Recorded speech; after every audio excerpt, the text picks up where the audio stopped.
Next, it is half term for many and you might be looking for something to do, but perhaps without breaking the bank. Well, we've got just the guests to help you out. Georgia is from Cheapskate in London.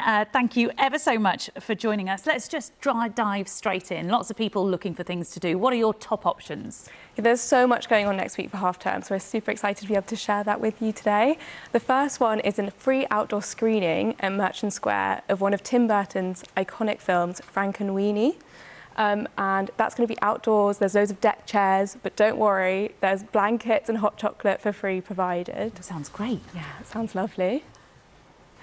And then the next one is, if you want to get a bit creative next week, on Wednesday, there's a really cool workshop that's a collage poetry class that's run by the artist Sophie Herxheimer. And she's going to guide you in using all these interesting words she's collected to create different collages and poems that you can take home. And she'll also do readings, intermittent readings throughout. And that's free? That's completely free at the South Bank Centre as part of their Creative Encounters series. And then the next one is, we'll all take the London Underground Tube, but don't always appreciate the map, and that it's existed for over 160 years. And there's a really incredible exhibition at the Map House in Knightsbridge that celebrates how it's changed over time, called Mapping the Tube. Oh, how interesting. Yeah, it sounds really good. Yeah.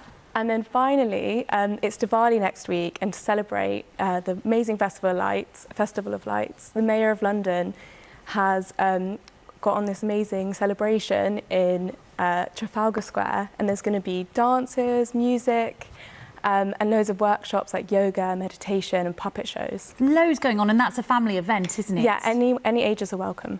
Wonderful. Thank you very much for those. They sound all really good. It's a shame we're working next week, hey? Now, any tips? Because often when you have these free events, you get lots of people that like to go and head down, and then there are huge queues. Are there any tips to try and avoid those queues? So I think the great thing about some of the events I've shared, like the Diwali celebration in Trafalgar Square, it's outside, so loads of people can join, and same for the outdoor screening in at Merchant Square, where it's outdoors, and if it's too many people, you can also bring, but you don't get a deck chair, you can bring your own blankets. But I would say try and arrive early, check the tube map and check your maps before you go. And that all-important tube map as well, which lots of people will be finding out more about next week if they go to that event. Georgia from Cheapskate, thank you so much for coming in. Great ideas.